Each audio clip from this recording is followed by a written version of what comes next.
Welcome to Beyond the Pain, Chapter 5. I will tell you that this is probably going to be a little bit of a harder one to go through, but I wanted to share with you some of the things that I've gone through and being a widow twice and what that looked like. Let's start with my first husband. I had been married 45 years.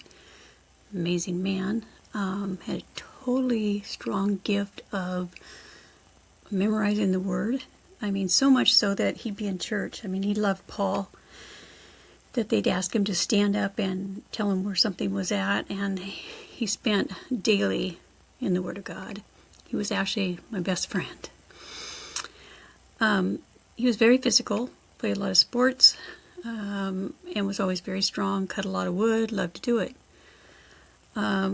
At that time, he started to get a little bit of a backache, didn't know what it was about, and we just kind of let it go. Our church came to us, and they had told us about a class in Arizona at the Cancer Institute where they would train us to be able to work with cancer patients. Now, this was my niche, for sure. Not so much his. He didn't know why he was going. But their plan was that we would come back and teach people how to be caregivers, how to walk through it, and take care of other people. So we flew out to Arizona. In that meeting, life-changing, hearing the stories. There were people there that were in later stage cancer. There was one particular man, his wife was there, and she was the caregiver, and she looked so burnt out. And I remember saying to her, you know, don't forget to take care of yourself. If you don't take care of yourself, you're not going to be able to take care of him.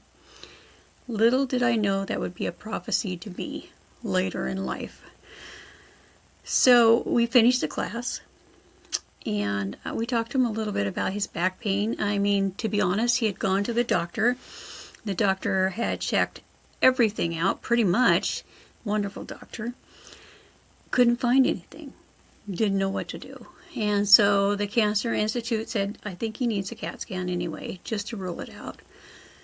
So we got back from the Cancer Institute, and no sooner had we got back that he did do a CAT scan. And I remember he was out golfing when they called me up, and they said he's got a tumor in his pancreas, and he has pancreatic cancer. And I was like, and what does that mean? Because I really didn't have a lot of knowledge in that area. And they said it's terminal, and there's no cure for it whatsoever. Devastating news for sure. And I called him home from the golf course, and we went back to the doctor, and he said, you know, sure, some people do chemo, some people do this, but for pancreatic cancer, there really is no remedy for it except to make you comfortable. Now, one of the things I learned, not just with him, but also in the class, most doctors will not tell you how long, because then they feel that they'll be in trouble if they say the wrong thing. So they usually give you twice the timing. So they told us 6 months. Well, it was 3 months exactly, almost to the day. His thing was, you know, I'm either going to be healed by God or I'm going to go home. And he really was at peace. They kept him pretty much on a low dose of meds. I mean, he was golfing up to a week before. Literally, that was the love of his life, is golfing. But it was hard, very hard to watch for me. And there were times that I was pretty much left the role of a wife to be a caregiver, which I regret, because you're not really into yourself. You're so much into taking care of them. One particular incident that happened that was really hard. I finally got away for a while, and I went to the grocery store.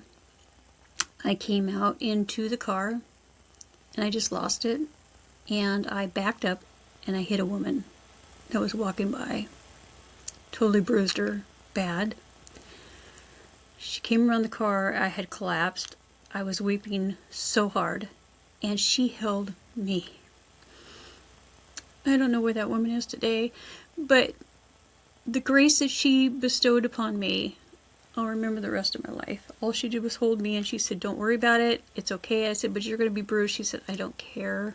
I just want to make sure that you're going to be okay. So part of the things that happen when you get a diagnosis like this too, your brain is almost like in a whole different mode. Like I said, I was no longer the wife, I was the caregiver.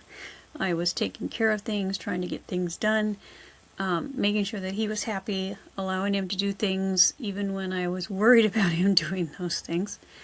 We were very blessed to have a person in hospice that was amazing. They were amazing. We really loved her, and it was really hard for her to watch. We had family members that came and spent time with him and sang and so forth. And, the interesting thing that he had so many things, like maybe 4 or 5 things on a bucket list he really wanted to do, and he was able to do them all. The rare thing that he did was he made a video to give at the funeral that told his testimony of how he had found the Lord and how his desire was for all of his friends. He had ball players, golfers, workers, and he wanted to let them know what it would mean to him to be able to see him, all those people someday. He was an amazing guy. He was an amazing guy, and I miss him terribly. One of the things he did do, bless his heart, before he passed, he went to a man in our church, and he said, I believe you're supposed to marry my wife and take care of her. Now, I've known this man a long time. Never had any thoughts toward him, trust me, at all. And I was totally different than his wife that had passed from cancer, and he was totally different than my husband. We both thought he was absolutely crazy, trust me. And he talked to him, spent the time with him, and the guy came to me and said, I don't know what to do with this. And so I'll go back a little bit about his passing before I tell you about what happened with that. Before he passed, he was in and out of conscious a lot. And at the very end, he woke up for a couple of minutes and he said, are you sure you're going to be okay? And I said, yeah, we're going to be okay. You see, I'm sure a lot of you know this, and you've maybe worked with people. Usually at the end of life, they ask you those questions. They will not leave if you don't tell them that you're going to be okay. I mean, I've seen cases where family members would stay and stay and stay by their bedside, like they should, but the minute they left is when they passed, because they want to know that you're going to be okay. And it's good to know that in those times that you release them to go if they have to go. And it gave him peace at that moment that he went. And I think that that was the best part of it.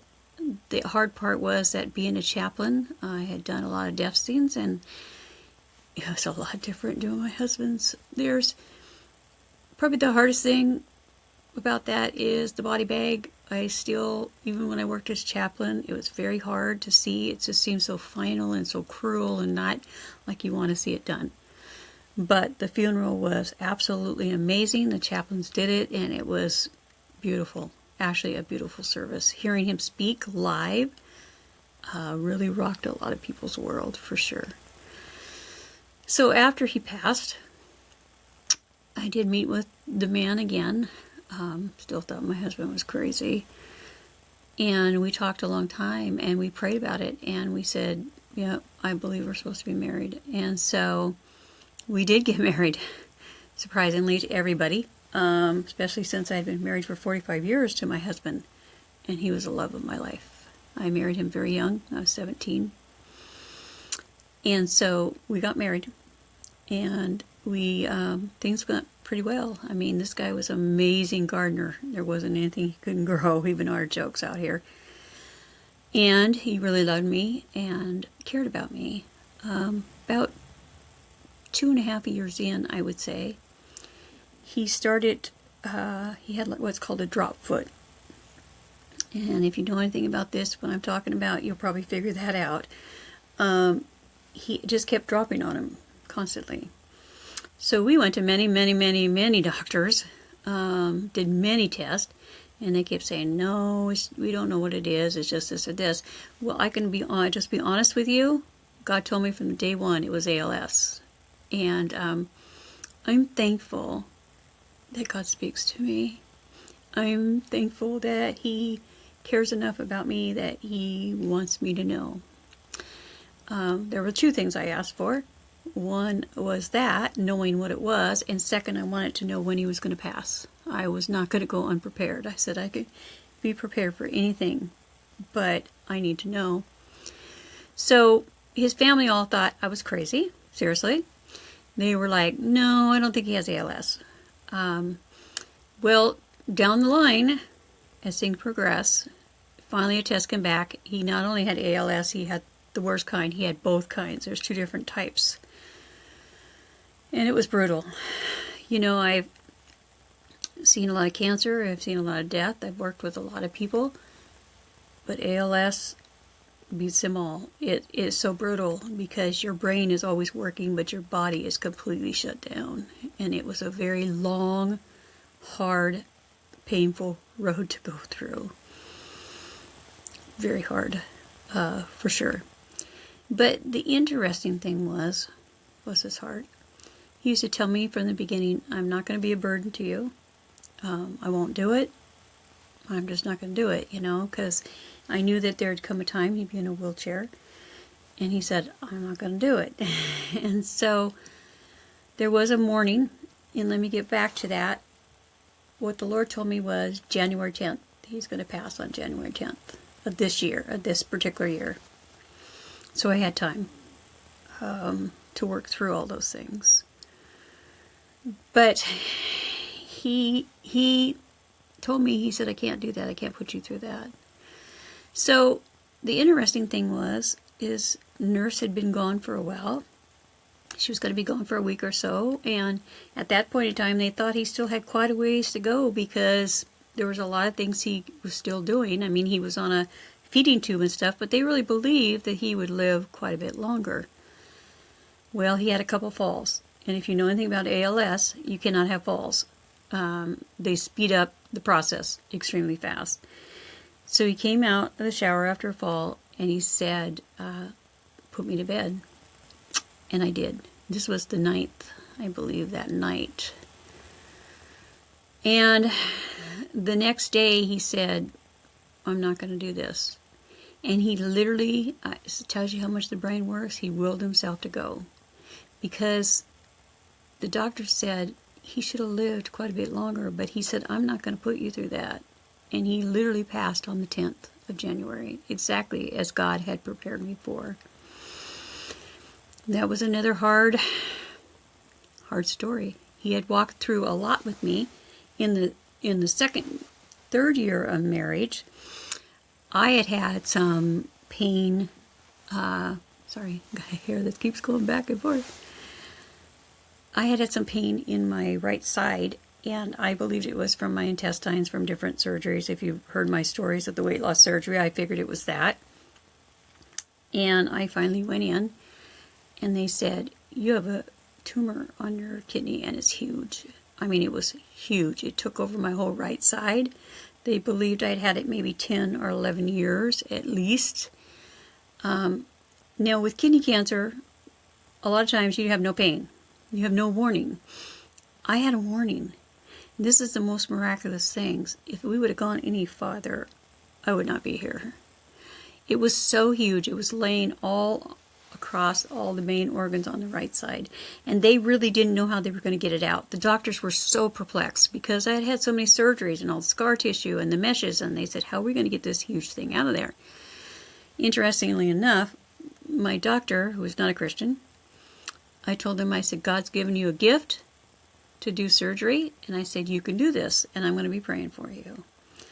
So, interestingly enough, too, there's a man in our church who's prophetic, and he said to me, I just saw him putting this thing in there and just pulling the thing right out. And I said, well, I'll receive that. And so, when we went to the day of the morning of the surgery, I said, look, you know, because there's options. You can do like little tiny dots and bring it out that way if it was small enough, or they just cut you wide open. I said, I don't care how you get it out, just get it out. You can cut me wide open. I don't care. Well, I woke up. God is so good. What happened was exactly what that man had said. They took a bag, they put it around the kidney completely, grabbed the whole thing, and pulled it out in one piece. Amazing. God is good. I want to say this. I worked at the Cancer Institute. I walked it out with my husband. But when they tell you that you have cancer, it teaches you so much more, because I could work with people, but I didn't completely understand until they told me I had cancer, of what that meant and what that looked like, and the fear that can come, especially when you come to scan anxiety. It's a real thing. But God was gracious, and He took me through it. I came through it. Most of it, I would say, was pretty easy. It wasn't bad. I remember another thing that happened, probably about, I don't know, maybe a few months, 6 months maybe. I was sitting in church, and this mother came over with her son, maybe 2 years old. I honestly can't remember. And he looked up to me, talk out of the mouth of a child, and he said, "God just gave you a clean bill of health." This was from a child. I didn't know either one of them. They were gone, never seen them before, never seen them again. But there they were telling me what God had for my future, and that it would be okay. And it has been. I'm just now almost 7 years clean. I will go for my 7-year scan coming up pretty soon, which is, like I said, anxiety. But I know that fear doesn't come from God, and I trust God. He's always had my back. But in some weird way, I hate to say this, it was almost a good thing I went through it, because now I had a level of compassion for people with cancer that I never had before, to that depth anyway, because I really understood what it's like with the diagnosis. And so I'm really, really, really grateful for that. Going on with my life, it's been a journey. I've tried to work with widowers also to this day. I believe that that's our commission from Christ, is to take care of the widows and the orphans, and have an adopted daughter. I believe that's true. But I also believe that my ministry is to people that are hurting. And when you lose a loved one like that, some of them, the stories I hear are horrendous, and it's so sad. I remember one lady telling me, I think she had been widowed 3 times. But one time, it was 2 weeks before her wedding date that he had passed. Terrible stories. The same with ALS. I now work both with ALS and cancer patients on Facebook. I am involved very much in their groups. I am involved in nursing home ministries, where I can work with people one-on-one in the facility if they're at the end of life or cancer, or they need somebody to talk to. But now I know it's my calling. Did I choose to pick it? No, but I knew from early on that when God called me and spoke to me and said, "You are to speak for me," that this is what He had called me to do. Since that time, I have started, this is why I started the podcast. As you've heard me before, people kept saying, "You need to write a book. There's so much to your story," and there is so much. There's some really heavy stuff I haven't shared yet. That's really hard, but I plan on coming to that soon. But to me, it was so impersonal. I wanted you to hear my heart. I wanted you to hear what I went through and what that was like, and how hard it was for what I had to go through. So fast forward, after my second husband passed, sometime after, another person in church came up to me, and they said, I don't even know her, I'd never seen her before, and she said, "God's about to give you the desires of your heart." Now, I'm a woman that loves to be married with my husband. I love to love him. I love to take care of him. I love for them to take care of me. And this was a weird story, and I don't advocate this for everybody, but I'll tell you, we had a couple in our church that had met through eHarmony, and they knew each other like, they were married like 10, 13 years or something like that when I met them. And so I thought, I'll try it. One bad situation was the first one. But the second one, I met a man that just everything about him was everything that I believed, everything I walked out, both of our ministries, chaplaincy, the love for the Lord, the love for the Word, was him. So we met. It went really, really well. And I'm sure that he was a little bit nervous about, he had worked with widows a lot. He had a book out called The Widowers Project. So he knew that sometimes there's baggage from the pain of it all. And so I think he was a little bit scared about that. But we both knew that it was God's will for us to be together. I had a neighbor tell me, I see you getting married out there in your front yard, in your gazebo. This was when we first started dating, and I was like, okay. But she was right. And this is the most interesting thing of all. The Lord showed me that him and I would have a long life together, and that the last part of my life would be better than the first. So no matter how good my life had been with these other men and the walk I had, this was going to be the best. And I have to honestly say, it's the best. I loved them all, but this man goes beyond anything I had ever experienced. He's my soulmate. He's my spiritual guidance together. Our ministries together. What really turned me toward him was one day we were asked to go and minister to a couple that were having some marriage problems. This was before we were married. And I went with him and we ministered together. And I knew then that we were both meant to be together. We were both totally on the same wavelength. Now, I meet a lot of widows that never want to marry again, and I get it. I would be not telling the truth if I don't say that. It still scares you because you're like, I don't want anything to happen to him. I mean, it still goes through my mind, even though the Lord has assured me, without a doubt, that we would have a long life. But it's still scary. And so I don't tell anybody that's been a widow that they need to remarry ever. It's their life. It's not easy when you're old and you're old and then you get married and you've been set in your ways and they're set in their ways and you have to somehow bind that all together. It's a process. But we're now going on just about 4 years of marriage. I couldn't be happier, for sure. But I want to tell you that your grief, your pain is your grief and your pain. Again, I know I've talked about this before. There's no timeline. You take your time. Don't listen to anybody else that says you got to get over it, you got to move on, you got to do this. This is your life, and you take all the time that you need. You're not really ever over it. I'll never be over it, the men in my life, and how they treated me and how they loved me and how I loved them. You never forget that. That's just part of who you are. So your choice of moving on is only your choice, nobody else's. The only thing I want to really leave you with is if you are a caregiver,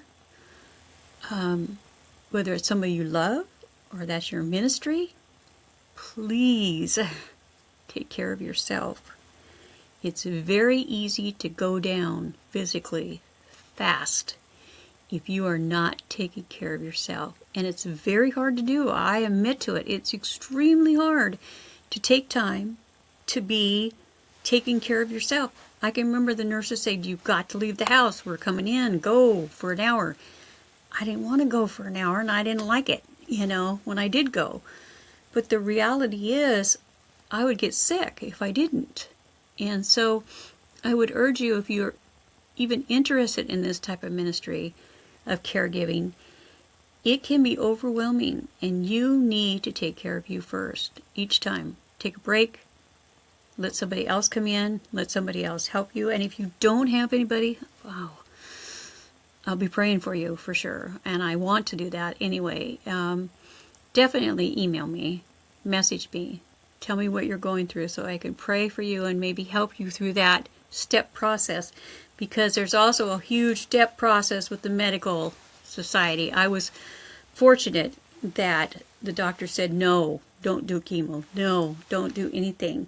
So that was great. The bad side was I felt bad because the doctor, I have a very sweet doctor, I still have him. He took it very hard that he didn't diagnose it first, that he couldn't find it, and it really did a number on him. But the good thing is that he is still my doctor, and I care about him very deeply, and he now works with both of us. So I want to tell you I'm glad that you showed up. It was a hard one for me. I miss him. You don't stop missing him when somebody leaves your life. But you can move on. I'm 100%. You can move on, whether it's by yourself or if God brings somebody else in your life. That's good, for sure.